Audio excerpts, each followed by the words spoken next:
Well, actually, good evening, good morning, and good afternoon for wherever you're checking in.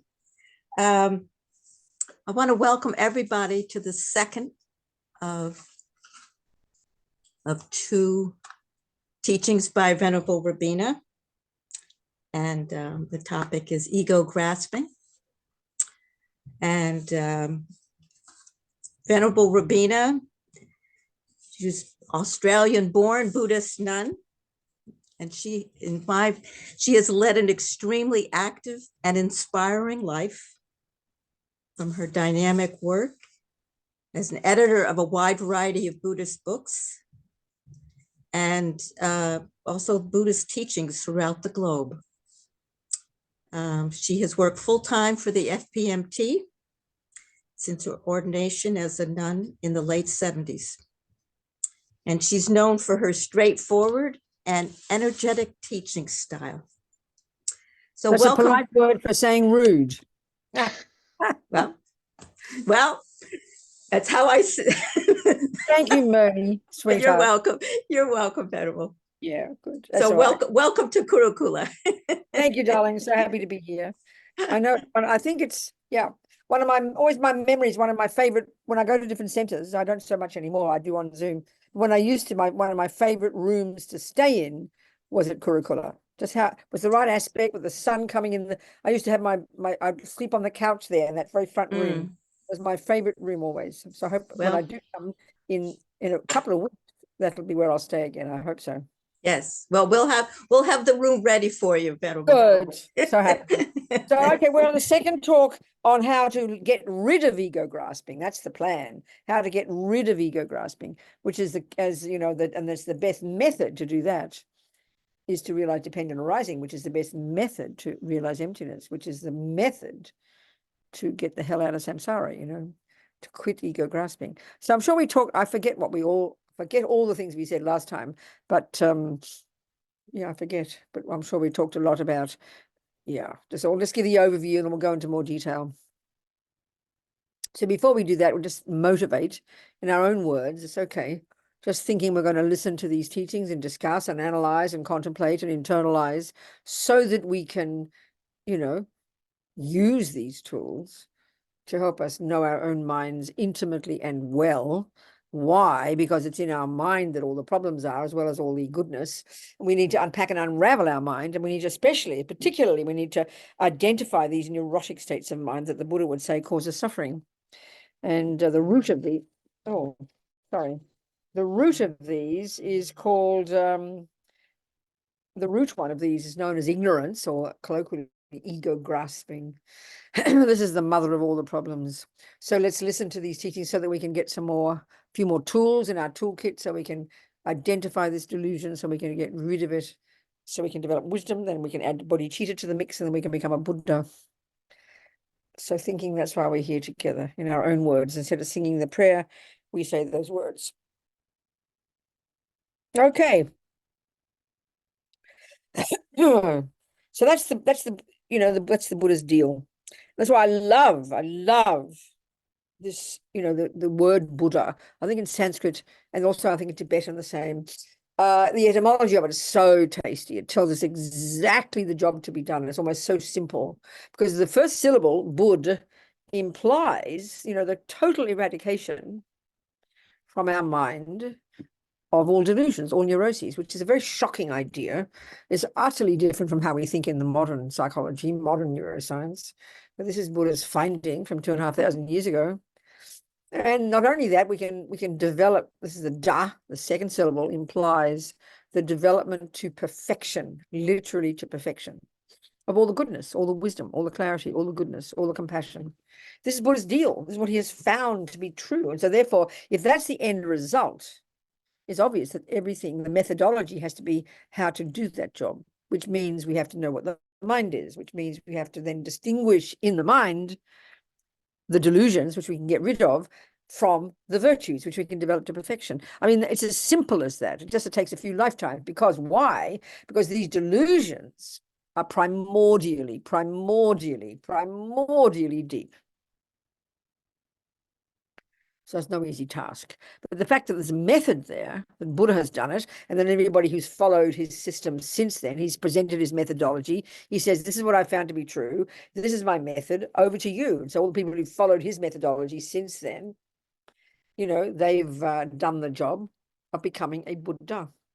And as far as we know, the Mahayana view tells us that this is our nature. So let's talk about that a bit. You know, let's talk about how our true nature, or how we all possess, as they say in the teachings, we all possess Buddha nature. It's kind of an abstract way to talk, and we sometimes can mystify it, you know, make it sound a bit fancy, but it's something very practical. We mightn't talk like that, but I always use a simple example of a seed, or like, say, an acorn. So if you, it's a good example. You look at an acorn, first you don't know what it is, you have to be told, you know, what's that, mummy? And she'll point to the thing. You see this little round thing, or whatever shape that is. I don't know what it's called, that shape. Some mathematician told me one time, but I forget. It was a funny word. So you see that little thing, and then she points to a big tree over there, and she'll say, well, that there, if you put that in the ground and you nourish it and look after it and give it water and time and warmth, it'll turn into that tree. And then we'll understand what an acorn is by definition. So in other words, an acorn by definition is a potential oak tree. This is a way of saying it. We understand it perfectly. So in other words, another way of putting it, and this makes sense to us, is that all acorns by definition possess oak tree nature. Then we hear it in those words. We don't talk like that, but when we hear it, it's completely clear. So what an acorn is, and this is the interesting point, what an acorn is by definition is a potential oak tree. I mean, it could be breakfast. Apparently squirrels eat them for breakfast. So you could not, it's not as if it's not breakfast. You could wear it as jewelry. You could throw it at somebody as a weapon. You could do all that. But what it is at the core of its being is an oak tree. So this is such a good example. This is exactly how Buddha's talking. So we have a mind and we have a body. So the mind, like we've been talking, as Buddha, we say very clearly from the Buddha, our mind is not the body. Our mind is it known as a soul or a spirit. People, other religions talk like that, not Buddhism. It's this non-physical part of us that is not the handiwork of anybody else, doesn't come from nowhere, and is a continuity of mental moments. And this mind of ours, yes, we can use it to have anger and hate, and then use our body and speech to harm people. And yes, we can use our mind to be loving and kind, and we can use our mind to be a cook, and we can use our mind to be a carpenter. This is true. But what is at our core, what its core nature is, what it is, and this is Buddha's view, of course, not the Christian or the communist. This is the Buddha's view, that in its bones, what finally defines what a mind is its potential to be Buddha, is its potential to be perfected in goodness and utterly rid of delusions. So it's a simple word. These words are not complicated, but it's very shocking to us. It's not how we instinctively feel. I mean, if you just ask how you feel, we feel that anger and depression and jealousy and anxiety are in the bones of our being. We believe that is who we are. If you're a gymnast, you think I am a gymnast in my nature. If you're a fisherman, you define yourself in terms of being a fisherman. If you're, so we can see how we define ourselves, and we really do somehow feel they are at the core of our being. This is who I am, we'll say. This is what defines me. So this is who I am. And of course, the tragedy is when it comes to defining ourselves in terms of an action that would harm others is pretty horrible, but just as bad as defining ourselves in terms of our anger or our depression or anxiety, because they are so strong. So we over-exaggerate them and we set them in stone and we think, this is me, So another way of putting it, I mean, is even if we think of our goodness, our love and our kindness and our compassion, it's pretty nice to define ourselves in those terms, but it's limiting. It's not all of who we are. And that's very hard to see. I mean, when you think of a Buddha, it's hard just to conceptualize. It just sounds like science fiction, especially when you hear what a Buddha is like. When you've fully developed Buddhahood, your mind, your consciousness, which remember is not physical, which is utterly rid now of all delusions and utterly perfected in all goodness, because there's nothing limiting it any longer, then you would literally say that your mind pervades the universe. Your mind, whose job is to cognize, mind's job is to cognize. And then you say, well, Buddha cognized what? And he will say, well, guess what? Cognize that which exists. So that's the first job of the Buddha mind. It's the wisdom that can cognize, be in sync with, know, be aware of that which exists. This is exactly what Buddha is saying, you know. So your mind pervades the universe. There's nothing holding it back now. Our mind right now is stuck in this body because we're overwhelmed by delusions and overwhelmed by countless lifetimes of defining ourselves in terms of our human body, animal body, dog body, cat body, whatever. Very limited sense of I, you know, very limited sense of who we are. So your mind then being not physical, when it's perfected, there's nothing, it can't not be wherever there is existence. I mean, it's a bit abstract, but think about it. If your mind is not physical, then how can it be confined? I like to think about this. How can it be confined by space or time or matter? So it is now because of delusion. So we're stuck in this body. We can't see past our own nose. We live at the level of conceptuality and sensory consciousness, the grossest level of our being. And this basically is all we posit as existing as far as the mind is concerned in neuroscience. I mean, they're looking into some things deeper, all these wonderful conversations with His Holiness these last 30, 40 years, and all the best brains in the West beginning to look into deeper ways of understanding what the mind is, looking more deeply, which is marvelous.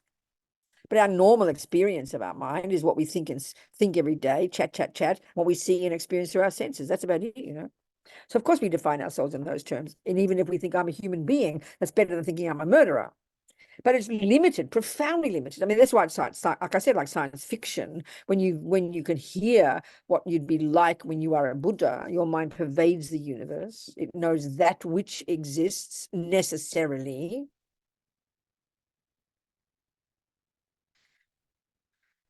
Second, you have infinite empathy, compassion for all beings. How could you not? Because there's no longer a separate sense of I. Infinite compassion, and want only to benefit each one. And then this third quality is this capacity, this power to do whatever needs to be done to be of benefit to sentient beings.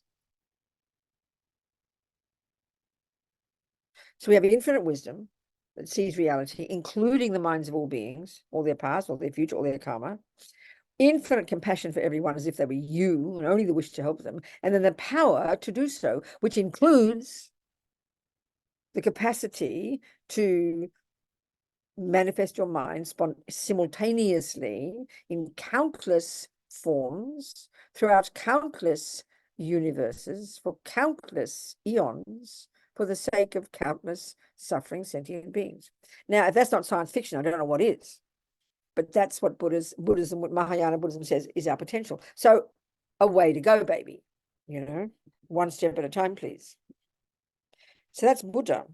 So what's holding us? So the question that will be, well, what's holding us back from being that? Well, guess what? It's your delusions, baby. It's the neuroses in our mind and the karmic imprints, the kind of the embedded habits, in our mind, the grooves we've dug in our minds from countless lifetimes on the basis of delusions, on the basis of anger and attachment, and on the basis of ego grasping, that cause us to continuously take these types of rebirth in samsara.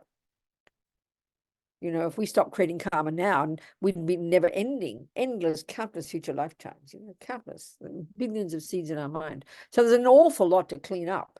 There's an awful lot to clean up. So the source of the problem, the cause of the problem, the main cause of all these problems is the delusions in our mind, the neuroses. So as we discussed last week, I'm quite sure, if we look in a simple way at the Buddhist model of the mind, we've got the neurotic states of mind, the deluded states of mind, the misconceptions. I think we talked about that last time. These states of mind, that a lot of them are emotional afflictions, emotionally painful, but their main function is that they are misconceptions. So I think we discussed this last time, yeah. And once we can begin to see that, to recognize that, to identify that component, that aspect of our emotional problems, that they're rooted in these being misconceptions, in elaborations, stories in our mind that exaggerate something. As Lama Zopa says, all the delusions, the neuroses, the afflictions, what they do is they decorate on top of what is there, layers upon layers upon layers upon layers of qualities that simply aren't there. Now, this is hard to see because of the habit of all these delusions, you know, they cause, as Lama Zopa says, when they're in the mind, they cause the object to appear back to us in the aspect of what's in the mind. That's how we see reality. That's how we exist in the world. That's how we cognize the world. We see it through the lenses of our own neuroses or our own virtue. But we don't think that. We think it is that out there. This is the part, and that's the main function of the delusions, especially the root delusion. This marigpa, ignorance, this primordial ignorance, this fundamental ignorance, such that when it is uprooted, you can no longer fall back into samsara again. You can only go forward. That's the realization of emptiness. So it's obvious then from the very beginning of our practice, if we look at the Lam Rim, that if it is true that delusions are not at the core of our being and can be gotten rid of, and if it is true that virtues can be developed to perfection, then we better distinguish between them. But that's kind of the job of the middle scope. We're not ready for that. We have to control the servants of our mind first. And that's the first scope. That's the lowest scope of practice. That's the level of teachings that we share with the Hinayana path. We have to learn to harness the energy of our body and speech first by living in vows and purifying our karma. This kind of puts atomic bombs under all these neurotic tendencies. And then we have the luxury of space when we go to the middle scope to start to look into our mind, be our own therapist, as Lama Yeshe says. So in the middle scope, we're mainly focusing on the main voice of ego grasping, which is called attachment. And then aversion and arrogance and all the other neurotic states of mind. We're focusing on those branch delusions, subduing them. So first of all, we subdue the servants of the mind. We stop killing and stealing and lying and jumping on the wrong partner. Then we subdue the branch delusions and get some renunciation, which is pretty advanced already. Then we go to the bodhisattva path and get bodhicitta. And now we can go to the final stages of the Mahayana path and do the 6 perfections. And in the last 2, we then perfect concentration, samadhi, shamatha, so we can then perfect the wisdom that can annihilate this ego grasping. So it's all very nicely structured according to our capacity, you know. So all the work we do in the earlier stages of the Lam Rim is what prepares us to get to the last 2 perfections, you know.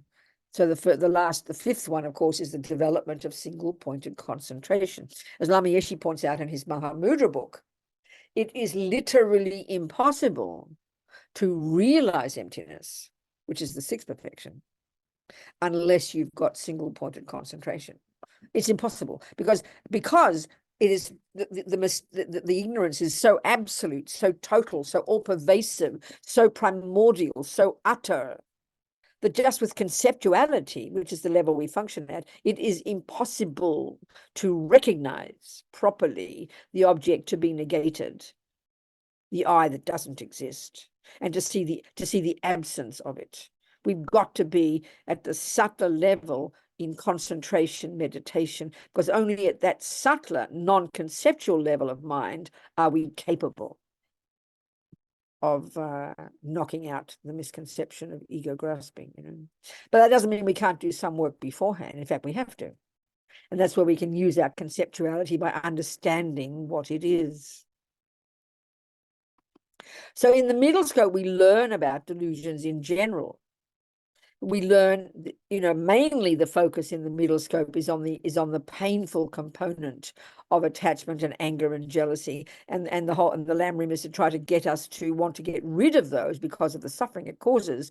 But we also learn, kind of implicitly, about how they are misconceptions, which I think we talked about last time. This is very abstract for us to think that when you're in the throes of anger or depression, that they're just the gross tip of the iceberg, the emotional component that we feel through the physicality that is underpinned by the delusion called attachment or aversion. And they are literally misconceptions. This is hard to see, because we're so caught up in the emotional pain of it all, So when we start to get a bit of renunciation, we start to identify how these emotional afflictions have this conceptual component deep, deep down inside our mind. In other words, attachment exaggerates the deliciousness of the objects. Aversion exaggerates the ugliness of the objects. Depression, low self-esteem exaggerates our badness. Arrogance exaggerates our importance. All the delusions exaggerate, they embellish. Once we can begin to see this even in the middle scope, this really prepares us to understand the workings of ego grasping, Marimpa. How that delusion, which underpins attachment and aversion and all the others, what it does is actually exaggerate the very ontological status of the thing itself. It's much more subtle. So attachment exaggerates the deliciousness of the chocolate cake, but underneath the attachment, it's driven by the root delusion, ignorance, Marimpa, which is informing the attachment, which causes the delicious cake to appear, the very status, the ontological status of the delicious cake, to be out there from its own side, having nothing to do with my mind. So we have to identify. I mean, this is very subtle stuff, very delicious, magnificent stuff, to begin to unpack and unravel our own mind using Buddha's model of the mind. It's very, very delicious, very sophisticated, actually. It's a very direct method, looking directly into your own mind. What we do in the West is look into the event. We look at what the boyfriend did and what the mother did and what the body's doing. We look at always the events out there that we think are the cause of the depression and the cause of the anger. Buddha's is much more direct. He looks at the anger itself, the attachment itself. It's incredible, so delicious.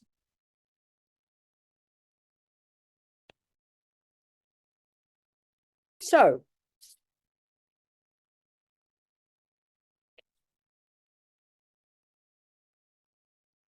I think we talked last week, there's what a really excellent way Tsongkhapa really emphasizes the method of using dependent arising, which is the shorthand for how things exist conventionally, as the king of logics, as Lama Yeshe puts it, to prove ultimate reality.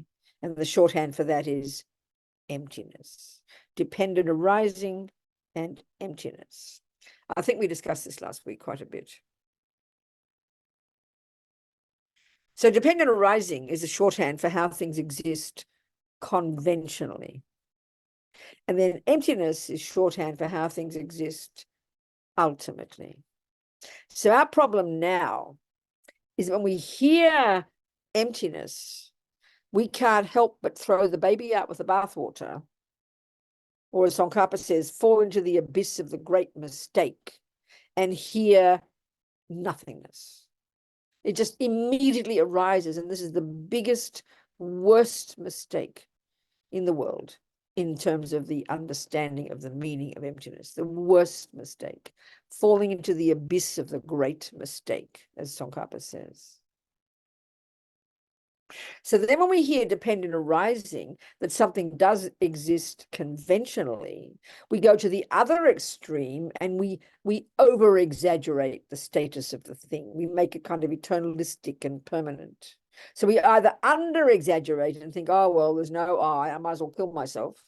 Or then we hear dependent arising, well, there is an I, and then we over-exaggerate. So we run between these two extremes automatically. Our mind has been doing this for a long, long, long time.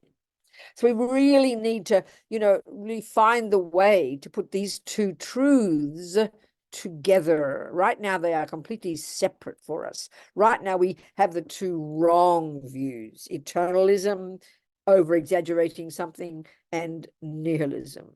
There's nothing, So that's why it's important. I think we did this last week. Let's do more, I think. We need to look at this word emptiness. Of course, when we hear it, it just sounds like nothing, doesn't it? Emptiness, empty, it's empty. It sounds like nothing. It just sounds like that.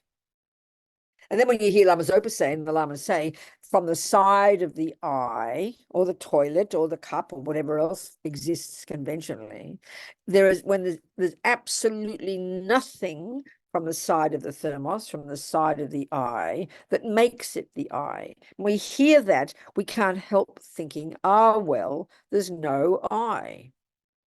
But the point is, Buddha is not saying there is no I. He's just saying there's no I.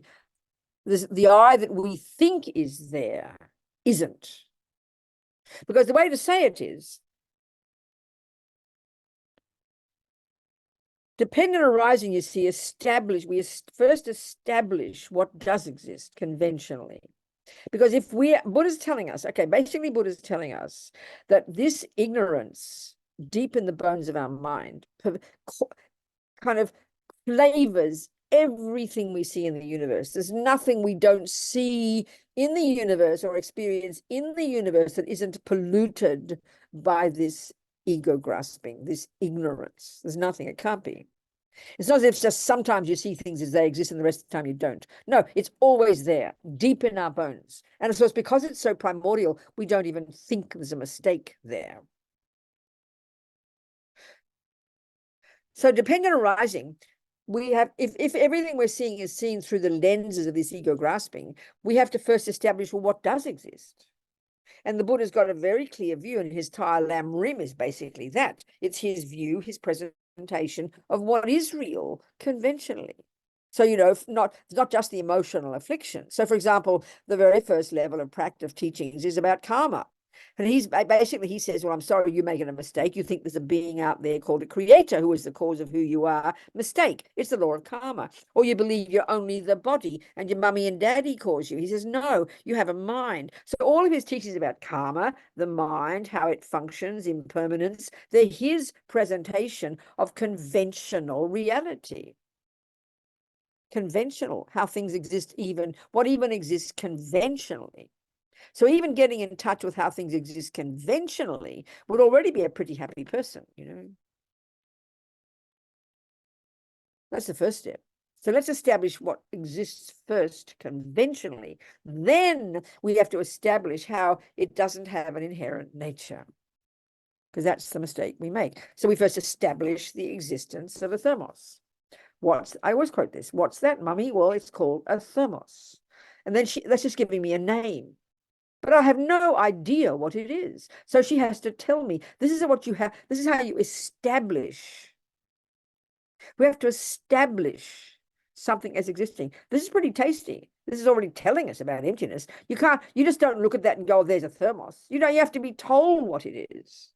So we have to give it a definition. Well, first, the definition, the first part is, it's that flat-bottomed metal container. And you'll see it, and you'll check, and you'll go, yeah. But you've got to know the second part of the definition. Mummy, what does it do? This is a huge part. In realizing emptiness, this is a massive part.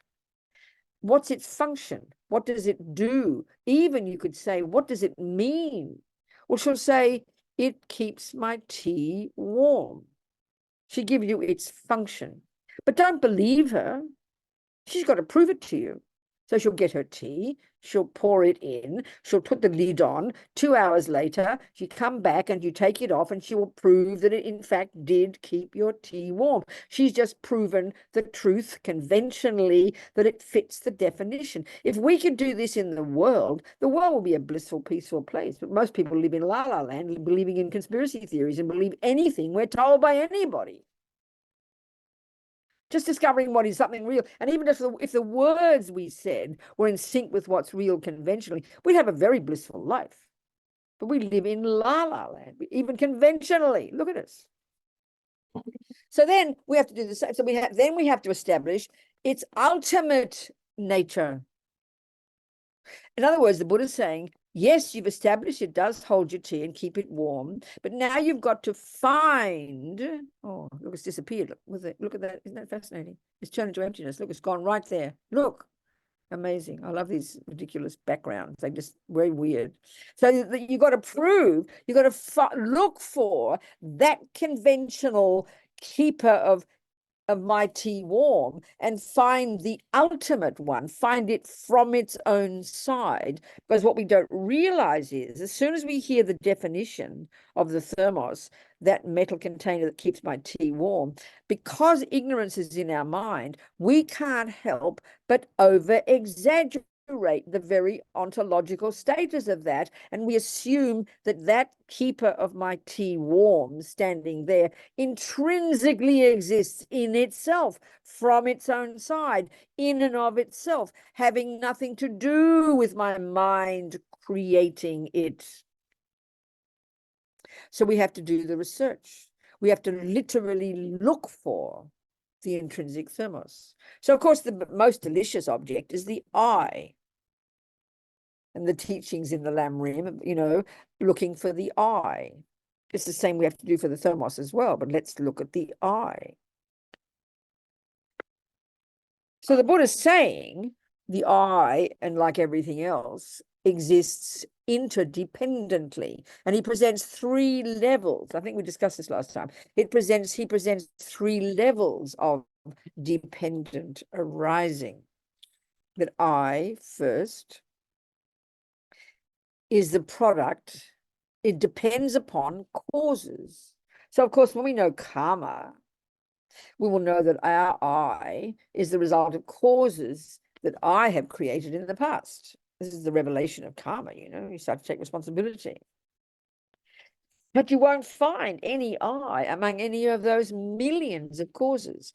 I remember when I first studied philosophy in England with Geshe Tektok many years ago, at Manjushri Institute, he used the example of the phenomenon called Robina, which of course is why I remember it. And he said, it can be said that everything in the universe up to the first moment of Robina is validly a cause and a condition for the existence of Robina. I thought that was pretty cosmic, Think twice about that. So then the second level of dependent arising is that the I, and okay, first, what do we mean by I? I, me, person, self. These are all synonyms.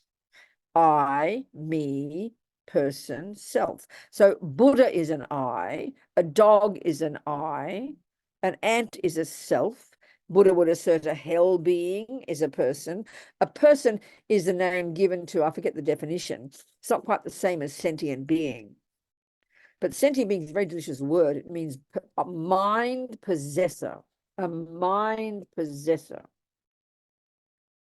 We're certainly one of those, aren't we? A mind possessor. So then the second level of dependent arising in terms of the I, me, is that the I, me, I exists in dependence upon thousands and thousands of parts. That's one Australian sound, but the same as you Massachusetts people, parts. You don't say your R's, do you? Nor do Australians in everything, like the English. But we say it like you Massachusetts people, parts, very broad sound. English say parts, but we and you Massachusetts people say parts. It's the very same. About the one sound I think you share with Australians. Anyway, then of course, Buddha's telling us there's not an atom of any I that you will find among those parts. And that's the analysis we have to do. And it leads us to the third level of dependent arising, which is the final one, which is the real one, which is the subtlest one, which is that I exists in dependence upon the mind labeling it I, the mind calling it I. So we know from Rinpoche's teachings, he talks about this all the time, does the analysis. He would, he does the analysis of the letter A, for example. He goes into great detail. And it's sort of fairly, in a simple way, it seems fairly evident. Of course, the meaning is much subtler. So when you first, you go to school, and I had blackboards when I was a kid. I think they have whiteboards now, or maybe iPads, who knows? But there's the teacher. She gets the chalk and she puts these 3 lines, doesn't she, on the board, this way, and one across the middle. And what you see, in fact, is it's a line. Maybe you know that word, but you just see 3 lines. We know this. It's so clear. I mean, I've got some Prajnaparamita written up on my wall here, framed. I've never learned Tibetan all these years. I look at it and I go blank. I just see squiggles. So this is so obvious, because I don't know the meaning of those squiggles. So when there's the 3 lines, and you say, and your teacher says that's A, so you learn it. You memorize it. But what happens is this: very quickly, once you've memorized it, you then see those 3 lines, and immediately you'll say, there's A. So ignorance is functioning right there. In other words, we forget that we gave it the name A. It wasn't A for us before we named it A. For us, experientially, it wasn't A until I named it A. But we forget that, and then we get familiar with it, and then we think the A has got nothing to do with my mind. We think the A comes from the letters. That's the function of ego grasping. That's the function of ignorance. And it does it to everything in the universe. Automatically, continuously. We see it from its own side. We see A existing in and of itself. We see it self-existent. We see it coming from itself.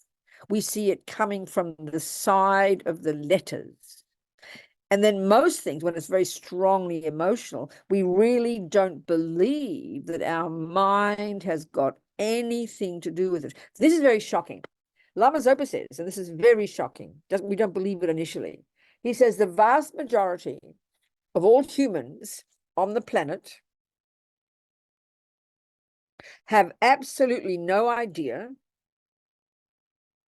that what goes on in their mind plays any role at all in their lives. This seems almost impossible, but analyze it. Because what happens, you wake up in the morning, and because our sensory consciousness is so utterly dominant, our body totally dominates our lives, and our sensory consciousness, which are parts of the body, the consciousness through the eyeball, through the tactile, through the tongue and nose and ears, but the consciousness through the body, it completely dominates. As Lama Yeshe says, we make the body the boss, So because from the first second we wake up, it's our sensory consciousness that receives input, isn't it? And it's so obvious that our minds make things up because, if you don't know those 3 letters, you see that shape with your eye. Your eye consciousness does see that shape. And the fact of the matter is, this is an interesting extra piece, the sensory consciousnesses are profoundly limited in their capacity for cognition. So eye consciousness can only ever see A. So there are 3 letters, 3 lines. It can't see A because A is a concept we have made up that we project onto those 3 lines. So your eye can never see A. Your eye can only see shape and color. Your ear consciousness can only hear sound. But what's happening is the next billionth of a second, quicker than Google, and not joking, your mental consciousness kicks in where you've got all your memories, and then you go, that's A. And it all happens in a millisecond. So we conflate even. The eye consciousness seeing the shape and the mental consciousness thinking A. That's also incidental. So we don't. So then you wake up in the morning and you hear a noise, or you see something or smell something. We immediately comes up with all our conceptual stories about it. But we don't think we're making a conceptual story. We think it's just there from its own side. I mean, even just 2 times of hearing those lines are A, you forget that you labeled it A. You think it's A in its own bones. Well, we see the entire world like that. You see coffee, you don't think you've projected anything. You just think the coffee's there from its own side. So you don't think your mind plays a role. And then when you're angry and your wife's slurping her coffee, you don't think your anger is causing you to have any experience. You don't think your anger is playing any role at all. But that's what's causing you to get annoyed and therefore see her as ugly. But we just think she is ugly. So we don't think our mind is playing any role at all. It's really quite shocking to hear it because we think we're so intelligent, Of course, we know our mind plays a huge role when it comes to science and cooking. If you don't know cooking theories, then if you look at a cake, you have nothing to think about it. You don't know how to analyze it because you haven't got the thoughts. So when you know cooking theories, it plays a role in determining the cake. But we don't realize that our delusions and virtues play a role in our happiness and suffering. That's the part that's kind of really fundamental. It's very shocking. So it's clear, this simply speaking, that A is those lines. It's like it's arbitrary. Like let me use the example of cup. Cup in Spanish, cup in English, cup in German. Different words, sounds, concepts come out in the mouth. It's clear. I mean, language proves that. I look at those Tibetan words, I haven't got a clue. And that's the simple point that seems so shocking. If those 3 lines were A from their own side, without needing to have a mind to label A, then that would mean it's A inherently. It's A from its own side. So you wouldn't need to learn it. It would be evident that it is A the second you see it. And that's just not true. We know that.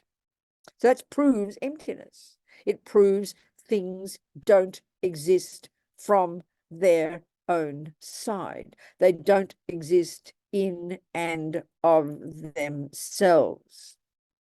They don't exist inherently. They don't exist intrinsically. But dependent arising, they do exist. It still functions exactly as A. And it's these 2 truths we have to put together without being contradictory. So they say the greatest yogis in their meditation are cognizing the emptiness of everything, cognizing emptiness. Then they open their eyes and they join the world again, and all the appearances of the world, cups and toilets and people and things, are bopping along. But they don't believe, they appear to exist from their own side, but they don't believe it. They're not fooled by it.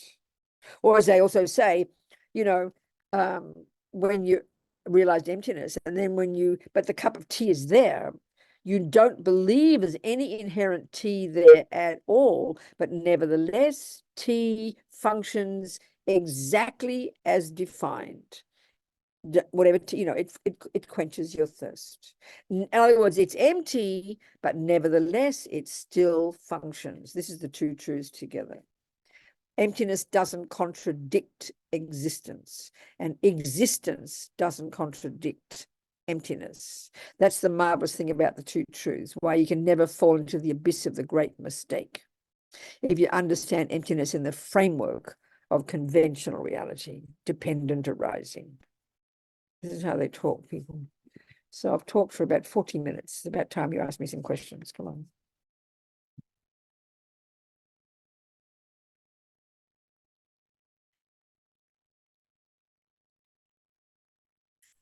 Just give me 1 second. Would you just, I need a quick break. So come on, people. Any old thing. Just start with a question. Any old thing. Go on. I have Yep. a question. Whose eye? Which eye is it? This eye is Sarah Caldwell. Okay, Sarah, well done, girl. Talk to us, Sarah. Yes, this eye. Yep. So what are we supposed to do? Like, okay, so intellectually, this makes absolute sense. It's so Good. wonderful. I totally love this. Yeah. But then, we go out into the work world and, we're not in retreat or in meditation or anything. And, like, I feel like if I'm not sitting in the mountains for the rest of my life, meditating, getting perfect concentration, I feel like in a way I'm kind of like screwed, like I'm never going to get it. I understand, And Sarah. yeah. Go on. Yeah, I understand, darling. So I think it's like any body of knowledge, isn't it? If, and I always use simple examples, like if you hear about tennis, you go to Roger Federer, and you don't even know what a tennis racket is. So if you want to become like Roger Federer, you've got to, like, quote unquote, go to tennis retreat, give up sex, drugs, and rock and roll, and husbands and mortgages and dogs, and you can spend 8, 10, 12 hours a day for 10, 20 years, and it's very likely you'll turn into Roger Federer. So that's the ideal way to do it. That would be, if you can give up sex, drugs, and rock and roll, and become a nun, and take lots of vows, and do lots of purification, go to the mountains, get concentration, then you would do it, darling. That is the best, quickest method. It's obvious. It goes without saying. But most of us aren't like that. Most of us have a regular life and will do tennis once a day, and that's fine. But so once there is a method there, once it is possible, then you do a little bit every day. If you can't go jump in the deep end, that's fine, but you don't throw your hands in the air and do nothing. That's why you have to have a practice. You keep in your vows, you do purification, you study the teachings, you study the programs, you do a bit every day, and slowly, you're following all the methodology, and you will get there. So you have to have patience, but it means also confidence in the methods. If you just have to think, you cross your fingers and hope for the best, you'll die. You've got to have confidence that the methods are there. And then you just follow the path, Sarah. You have to have patience and humility, but intelligence as well. It's not just cross your fingers and hope for the best, which is how we tend to think of spiritual. That's really superstitious. There's methods there, and there's all laid out. So follow the steps, honey child, just like you're doing, and then you practice as much as you can every day. Grab your mind, see it, and every day you're going to get a bit better. And when you look back, you will see the progress. I promise, Sarah. And if you kind of want to go into the deep end, you just go deeper and deeper and deeper as you want to do that. Meaning, like, like you don't want to dive in the deep end without learning how to swim. So you have to, like, it's like progression. I tend to get impatient. Like I want to go to the deep end. Well, But if you want to go into retreat, you need to give up sex, drugs, and rock and roll, and become a nun and do masses of purification and give up attachment to food and all the other things. So there's masses of work well before. I mean, I remember interviewing one of our monks, Venerable Rene, a Swiss monk who's been meditating seriously for 45 years. I interviewed him 30 years ago now in Mandalay. And just the years and years of preliminary practices, well, before you get to retreat, you can't even just leap into retreat until you do lots of work. So there's whatever level you're at, there's work to be done. That's why we've got to know where we are at, or how much we have to achieve, and then we just map the plan out, sweetie. So if you've got the karma to the immense karma from past hard work, that you are able to quickly go and get realizations, honey child, it will just happen naturally. You'll see it. You won't have any interest in dogs and boys and girls, and you'll be able to want to be a nun, and you'll get concentration easily. It'll happen. And if you haven't, then we work at it. We just have to work at it. We have to know where we're at. But the key is to know there's method there and have long-term patience. Of course, most of us don't have long-term patience. We want it all now, don't we? We understand that. You understand, Sarah? Thank you. Good, sweetheart. Who else? Yes, Andy. Hi. Hi Thank you very much, Venerable Robina. Intellectually, and sometimes it feels more than purely intellectual. Yeah. I feel like I could grasp some of these ideas, when the analogy of a rainbow is very helpful for me. That there are these causes and conditions that come together and create what we call a rainbow, and also something that observes it and labels it a rainbow.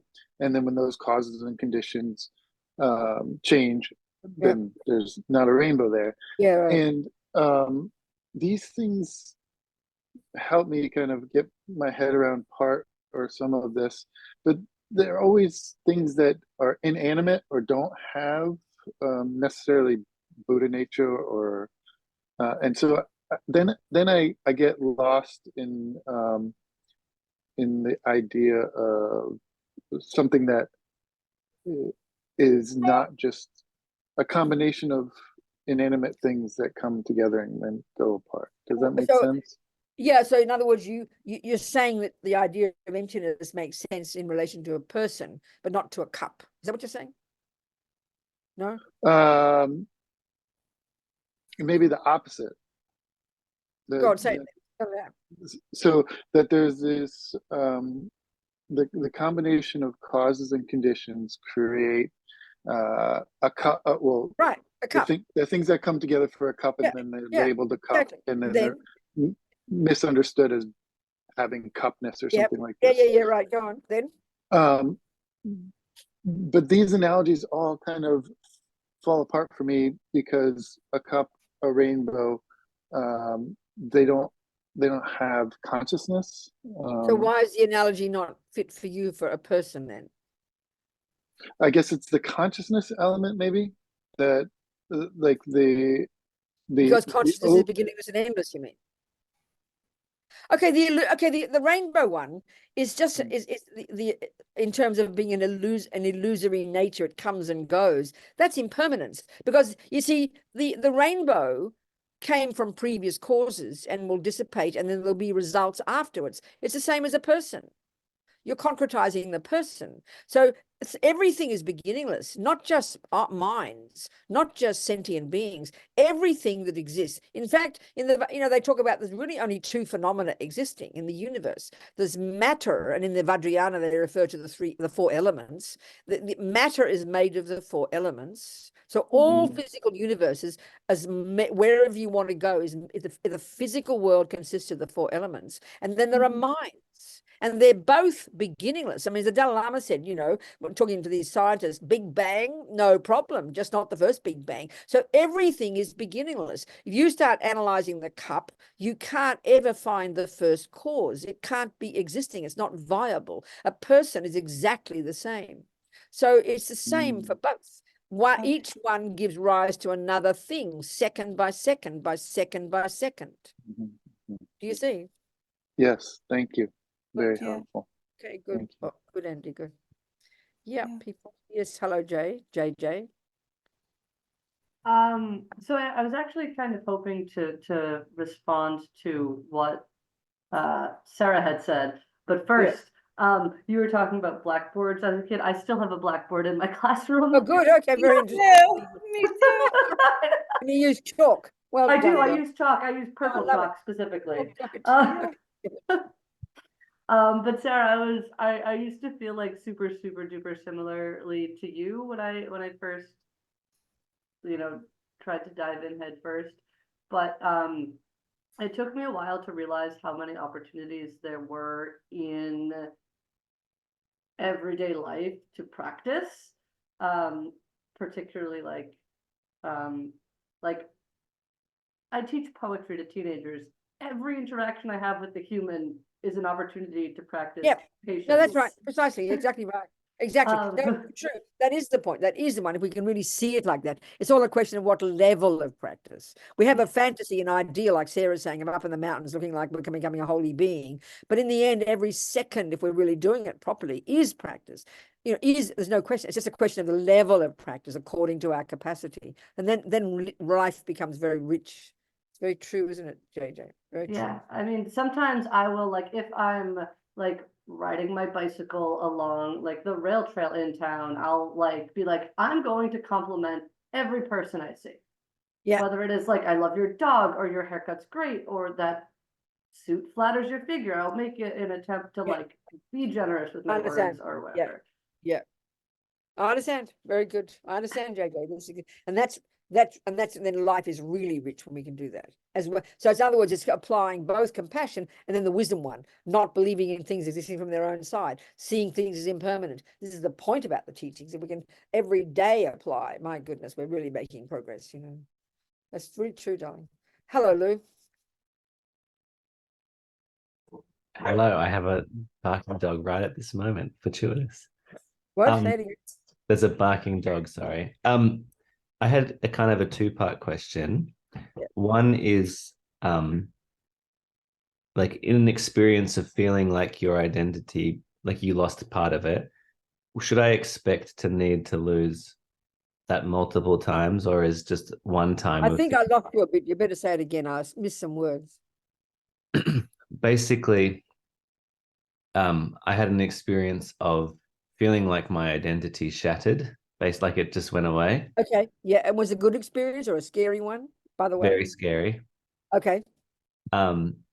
Should I expect that to happen many, many, many more times in the process? I understand, Lou. No, that's a really good point. I think sometimes you see, due to karma from past experience, from past meditating, from past spiritual experience, this can happen. And many times it can make people lose their heads. They go completely insane because they're not equipped, because they got no knowledge and they're not equipped to deal with it. And that can be very scary. I mean, you know, and that can be from past practice being mistaken. But so if we start to practice and we start to really understand emptiness, and when we start to meditate on emptiness, it's inevitable it will come. A taste of selflessness will come. But as Lama Zopa says, it's really important we don't resist it. There's only fear if we don't know how to interpret it. But if we know how to interpret it, we can have the courage to keep moving if you're doing a proper meditation. And because you never will disappear. It's utterly impossible. You can't disappear. But it's important to know the meaning of it, to understand it and interpret it, which means study the teachings. And that's why people go crazy, because they have no spiritual teachings whatsoever, and then walk around thinking they're enlightened, or they go crazy. And it's not uncommon, you know. So yes, of course it will happen. If you're practicing properly, it doesn't follow. It'll be, but if it does happen, I mean, some people don't have the experience. I've never had the experience. I mean, I just plod along, understanding all the teachings intellectually, knowing one day it'll become experiential. I'm not in a hurry. So some people do have unusual experiences, but it's important to have the knowledge of what it is and why. And the more you study, the more that gives you it. That's all I can say. But if you do have the experience in meditation, when you're trying to do the proper job, it's important not to resist it, as Rinpoche says, because that can just create obstacles to realizing emptiness. Do you understand, Lou? Does that make sense? That's very helpful. Thank you. I think that the second part of the question is any advice you have on practicing seeing in your everyday life. Like at the moment, all I do is whenever I remember, which is a few times a day, just like, hey, don't take that so seriously. It's empty of its own nature. But anything more practical than that around being upset and grasping at things, you mean? Yeah, like cultivating, not like to actually see emptiness in your real world. Like not seeing what?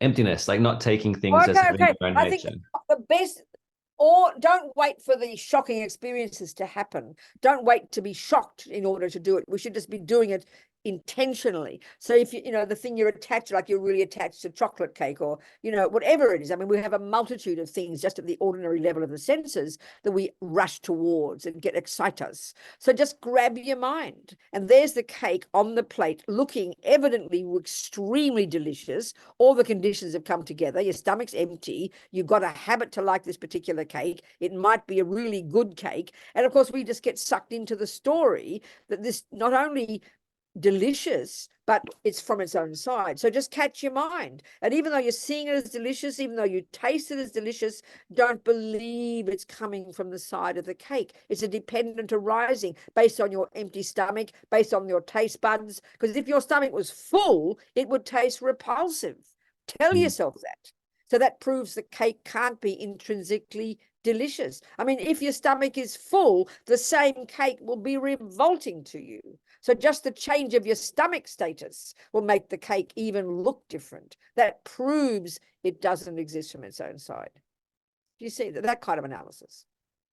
That makes total sense. I almost feel like I use my ego to my advantage in those cases where I'm like, the cake's not delicious of its own nature, but I'm going to joyfully enjoy it, you know? I understand. No, I know. I understand. But that's, okay, that's the bodhisattva path, and that's the tantric path, that you can do that. So you have to know the different levels of interpretations, the different levels of teaching, so we can utilize them properly. Thank you so much. Good. Thanks so much. Thank you. Who else is there? Somebody else. Is your hand up still, JJ, or is it from the old? Okay. I Okay. had, Any other questions? Go on, talk to me. Oh, I had, well, I don't want to take up too much time. Don't you worry, darling. Talk. Okay. I don't know if my question is fully formed yet, but when you were talking about like the sense consciousnesses and that they are what we lead with, I had like, I guess, a question about how to work towards detaching from that, because I'm autistic, so there's a sensory element to that where certain things register as like almost physical pain, where I'm like extremely averse to very certain sensory things. So I think it would be helpful for me to A bit confused. Ask me a question. Ask in a different way. I'm a bit confused. Do you have any pro tips towards detaching from sensory aversions or the narratives around them? Well, yeah, because technically, yeah, this is an interesting point. I think the analysis to do is this one, that to really know that your sensory consciousness, your eye consciousness,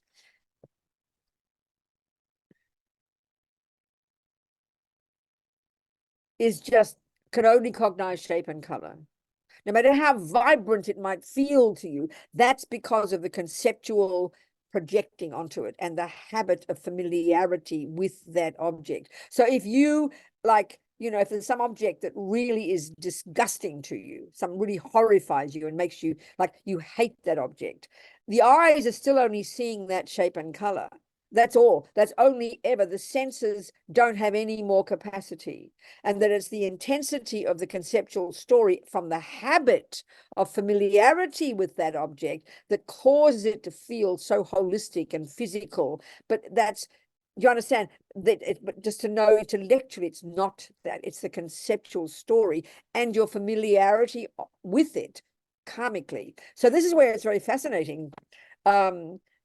I always use the example of this fisherman, this little boy. Years ago, this woman came to me in my room in Courtin, and talking about karma, and her little boy had been fishing since her son, who died scuba diving at about the age of 29, he'd been a fisherman all his life, right? This is the story. This is this discussion about karma, the Buddhist view of karma. So the thing goes is like this. He's got a human body due to non-killing, so he gets a human body, but because of his past karma of killing, he hasn't purified all aspects of it. So he wakes up in this life with a very strong tendency to kill, and it happens to be fish. So that ripens when he meets fishing for the first time. So this is in the 12 links of dependent arising. The sixth link is called contact. So there he is. He's not expecting this to happen. He meets fishing for the first time. He makes contact with that scenario. The next second, the next link is called feeling. And in his case, and this is what's fascinating, in his case, because of the intensity of his past karmic habit from killing, that equals the intensity, in his case, of pleasant feelings the second he makes contact with fishing. So again, if you've got a strong aversion to a certain object, it's because of the intensity of some past karma with that person or thing. So, and I mean, I remember even reading about one fisherman who said when he went trout fishing for the first time, he described it as a cosmic experience. So that shows the intensity of his past habit to kill, which is the tragedy, because this boy is a nice boy. He sees fishing. Next second, intense, pleasant feelings arise, which is equal to the intensity of his past karma to kill. The next link after that, and it all happens so quickly, is now attachment, which then creates a completely divine picture of fishing, which makes it appear even more divine to him. And so, of course, he's going to keep fishing because it gave him pleasant feelings, and attachment creates a beautiful picture. So this is how we're locked into samsara, all due to past karma. We're like these little lemmings just following our past karma, you know. So to know this intellectually is a powerful analysis that can help us break it down. It mightn't stop the emotional feelings, but when you analyze it and understand it, it's very, very helpful. That Do you is understand? incredibly helpful. All right. So we should catch it. I mean, one of my friends on death row in Kentucky, my friend Mitchell, who's a Buddhist, he says, Robina, he thinks of torture all the time. This is the tragedy of karma. He didn't know. His mother didn't teach him to torture. But since he's a little boy, due to karma of torturing, and probably as an animal, animals torture terribly, he just is just locked into this habit, you know, and thinks of it all the time, which is one of the symptoms of attachment. Or fear and aversion, because you have aversion. I mean, many people have strong aversion to other human beings. This is because of harming them in the past, that you just have aversion by seeing them, you know. So when we do the analysis, this is why karma is so powerful, to factor karma into our experiences. You know, it explains why some things are so intense, you know. Do you understand, darling? I do. That is actually like those the stories you gave, the analogies really like made it less an intellectual and more like light bulb moment for me. I understand, darling. I understand. So important. I understand, sweetheart. So what else, people? Who's got a question or a point to bring up? I have another question, Venerable Robina. Good, sweetheart. Talk, Sarah. It's Sarah. My question is about the 5 aggregates. Yeah. So we have form, which is like the elements, right? And then there's feeling, and then there's one, you know, there's perception. I think I'm trying to remember them, but my Okay, question. let me explain. It's Yeah. a way Buddha kind of, there's a sutra, and Buddha decided to describe, in fact, a person in terms of 5 components. So the first one, form, actually refers to our physical, just the physical. The next one, feeling and discrimination. Okay, when you study the mind, there's a particular text called Lorig, and you learn about the 51 different states of mind. They call them mental factors, and all the different the particular states of mind. And there's different groupings of those states of mind. And two of these, he's plucked them out and gave them special status because of the intensity of their role in helping us in our creating of samsara, feeling and discrimination. So feeling is referring to a state of mind that we have only 3 examples of: pleasant feelings, which is happiness; unpleasant feelings, which is suffering; and indifferent or neutral. So this is huge, because there's the example of that fisherman. There he is, he makes contact, the 6th link, with fishing. The next millisecond, because of past karma, it triggers very, very, very pleasant feelings. And then next second, attachment kicks in and paints a divine picture. So naturally, because we all crave pleasant feelings, he thinks fishing is the cause of it, so he turns into a fisherman. So we follow our feelings. We're totally craving happy feelings, and we're totally desperate to be free of unhappy feelings. This drives everybody's life. So he gives this huge status to feeling, and then discrimination is the ability to discriminate between this and that every millisecond. It's a huge part of our mind. And the next grouping is like a little grab bag of leftover bits and pieces of all the different mental factors and other things. And the final one of the 5 is known as consciousness, which is kind of what they call your primary mind. You've got your mental factors, which are your states of mind, like love and anger and jealousy and depression. And then you have your mind in general. That's the 5 aggregates, darling. So the grab bag one is a little confusing. It's kind of like a whole mishmash of. It is. It's a leftover grouping. It's a leftover bits and okay. No, okay. This is impermanent. We are an impermanent phenomenon, and everything has components. So these are 5 components of a person. 1 is form, which is the physical. Feeling and discrimination, 2 of the 51 states of mind. The 3rd is a grab bag left over of all the other mental states, the 49, plus other things that are impermanent about us. And the 5th is mind in general. Got it. Thank you. Thank you. Good, darling. Okay. Okay. Who else, people? Anyone else? Questions?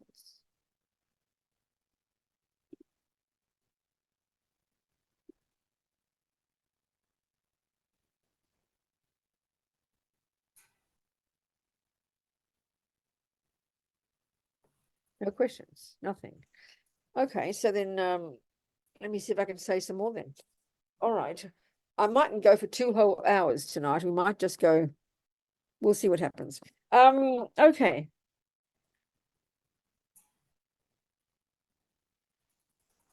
So back to emptiness now. The biggest confusion we have, like I said, another mistake we make when we hear emptiness is somehow it's kind of like this kind of body of nothingness, like vast space or something weird like that. But it's when you meditate and you've gone beyond conceptuality and your sensory consciousness and you've got single point of concentration and you've realized emptiness, they talk about it like that. There's this, because there's only the appearance of emptiness. And it sounds very cosmic to us. But if we're trying to understand it intellectually, emptiness, we have to ask the question, well, emptiness, what do you mean empty? Empty of what? So it's a fairly abstract concept. Okay, let me just say another thing before we go on. Everything that exists is known as a phenomenon, an object of knowledge, and existent. Everything that the mind cognizes validly, that is a thing that exists. So the mind can cognize. So let's just say, I always use the example of my cup of tea. If I look in my cup of tea, there's tea there. So tea exists in my cup. I cognize, put it this way, the presence of tea. Now, if I look into my cup and I go, oh, my cup's empty, what I'm saying is, oh, there's no tea in my cup. I'm saying that. My cup is empty of tea. Well, my mind is also cognizing something then. So before it cognized the presence of tea itself, an impermanent thing, but now my mind is cognizing another thing called the absence of tea. My mind is capable of realizing there is no tea. So that means my mind is cognizing something. And so turn it into a noun. The mind cognizes things, nouns. So the absence of tea is a phenomenon that does exist in my cup. Think of it that way. You cognize tea, or you cognize the absence of tea. And that's what I'll be cognizing when I go, oh, my cup's empty. I don't mean empty of an elephant. I mean empty of the tea I was expecting there. So what my mind cognized is a very real thing that does exist for me at that moment, called the emptiness of tea. It's not just nothingness. It's very specific. You don't just go, oh, there's no tea. Where, Robina? I don't know. There's no tea. That's nihilism. But there's no tea right here in my cup. Are we communicating? So emptiness of inherent existence, of the I. When you realize emptiness of the thermos, then that emptiness of inherent existence isn't just generalized existing out there emptiness. It's a very specific thing you will cognize right there on that thermos. So the emptiness of inherent thermos is existing on the conventional thermos. The emptiness of inherent Robina exists on the conventional Robina. The emptiness of white paper exists right there on the conventional white paper. So whatever exists conventionally has a particular characteristic that exists right there, called emptiness of inherent paper, emptiness of inherent Robina, emptiness of inherent thermos. So emptiness isn't some abstract thing that exists in the universe out there somewhere. Wow, everything's empty. It's a specific phenomenon that does exist, that can be cognized right there on the thermos, on the person, on the statue, on the conventional phenomena. So emptiness of inherent existence is a very vivid quality of something that exists. That's why in the Heart Sutra, Buddha tells us form is empty. Emptiness is form. Form is nothing other than emptiness, and emptiness is nothing other than form. Well, form, he's just using that as an example because it's the first of the 5 aggregates. But you could put anything there. You could say, I is empty. And then you'd say, emptiness is I. Then you'd say, I is nothing other than emptiness. And then you'd say, emptiness is nothing other than I. So spell it out. What Buddha's saying is this: wherever there is the interdependent, the dependent arising I, right there, you will find emptiness of independent I. So I is empty. Dependent arising I is empty of independent I.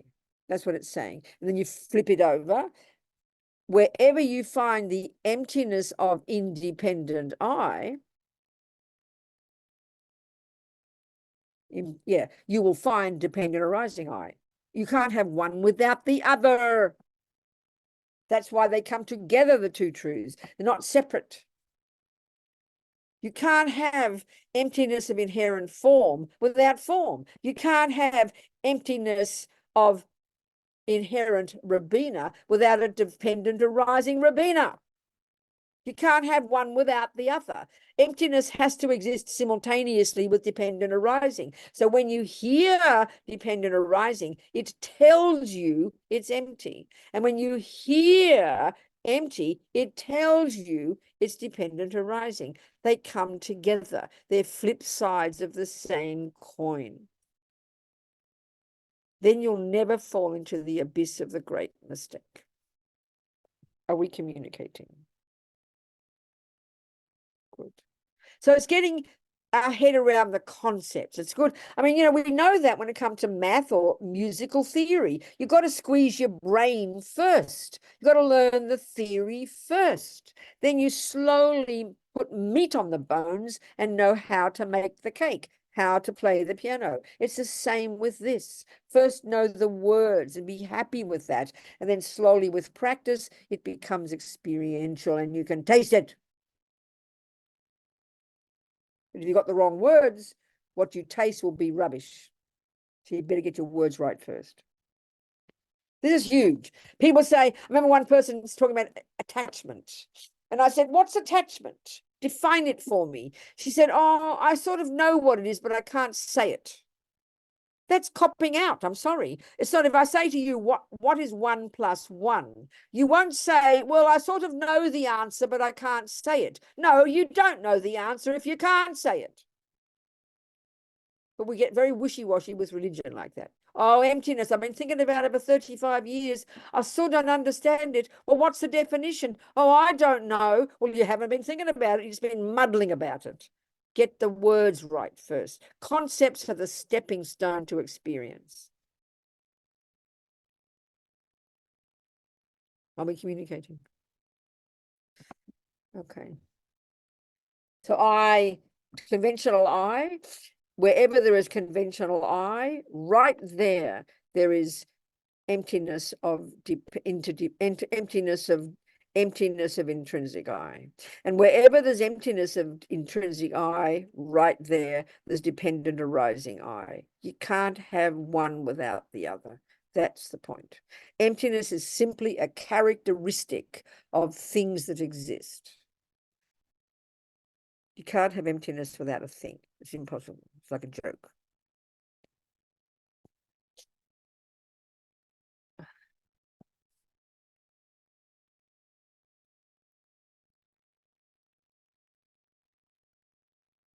I think what I'd like to do is just say a few verses, finish. I just want to finish now. I think it's enough.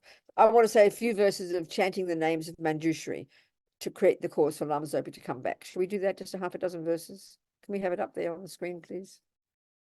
And that'll do us for tonight, I think. Even though I've been speaking very slowly, I'm still probably fast. All right. Take me a moment to find it. Good on you, Bob. No, I've got it here. You let me share the screen. Oh, you I'll do? copy- Okay. Let me Yeah. Chanting the make you a name. co-host, and then you'll be Okay, able good. to Lovely, do it. lovely. Here, I'll just open it up here. It's an easy to read version, the phone version. I did my own version. And it's easy. I'll just read the first few verses, okay? Just to create the cause. We do the wishes of His Holiness, who asked us to do it, and we create the cause for Lama Zopa to come back quickly. Can you see it all? And I've got to share the screen, okay? Hang on a tick. Share the screen. Where is it? There we go. Okay, here we go. Okay, here we go. Oh, what happened to it? No, there it is. Won't come over. What's wrong with it? Here we go. Okay, just a few of the verses. Homage to ever youthful Manjushri. Chapter 1, the request. Then Vajradhara, ever glorious, supreme subduer of the hard to tame. Supreme, the hero conquering the triple world, the Vajra Lord and master of all secrets, with eyes wide open like white lotuses, his face just like a lily in full bloom, while shaking in his hand repeatedly a Vajra of the highest excellence, accompanied by countless Vajrapanis with features such as fierce, turbulent brows, subduers of the hard to tame, heroes appearing with heroic, hideous forms, brandishing in their hands their mighty Vajras, the tips of which emit intensive light, great benefactors to all living beings through skill, through insight, and through great compassion. With pleased and happy attitudes, with joy, their bodies those of wrathful deities, protectors who assist the Buddha's deeds, their bodies bowing reverentially. Paid homage to the true awakened one, protector, blessed one, Tathagata, and joining his two palms respectfully, he said before the Lord the following: O omnipresent Lord, for my well-being, with due concern for me and for my sake, that I may reach complete awakening upon the basis of illusion's net, and for the sake of every living being sunk deep into the mud of ignorance, their thoughts disturbed by various afflictions, so that they may obtain the highest fruit, may you, the most supreme awakened one, the blessed one, the world's guru and teacher, who knows the great Samaya's reality, aware of wishes and abilities, reveal to us the great name chanting of the wisdom body of the Blessed One, the great Ushnisha, master of all speech, the self-arising wisdom emanation, the wisdom deity called Manjushri, these names with meaning both profound and vast, of great significance, unmatched, serene, with goodness at their start, middle, and end, proclaimed by Buddhas of the eons past and to be taught by Buddhas yet to come, and taught not once but time and time again by all the Buddhas of the present age, which were respectfully recited in illusion's net, the Tantra most supreme, by multitudes of their mighty Vajrapanis, the joyous guardians of secret mantras. Just this I shall uphold with firm resolve until I reach my final liberation, so that I may become, O great protector, the bearer of the Buddha's every secret. And this I shall reveal to living beings according to each one's capacity, in order that afflictions may be quelled, so ignorance may fully be dispelled. With this request to the Tathagata, the master of all secrets, Vajrapani, his body bowed, his palms politely joined, then stood before the Lord devotedly. Okay. So may Lama Zopa come back very quickly and continue to teach us. And we delight in this discussion we've had. May some of the seeds go into the mind. May all the seeds go into the mind, and any understanding we've got, a little twinkle of meaning, you know. For myself, the same. Every time I say these words, I get a bit clearer. So thank you for the opportunity. And we sow these seeds deep in our mind, causing us to be able to realize it in the future, no matter how long it takes. It doesn't matter. And never give up practicing. Never give up practicing for our sake and the sake of others. Jang Trub, Semchog, Rinpoche, Ma Ke Panam, Ke Guchi, Ke Panyam Pa Me Pa Yang, Gongne, Gonzu, Pa Shog. Thank you, darling people. Very kind. Everybody, thank you for having me. Much love. And I'll see you in Boston very soon, won't I? A couple of weeks.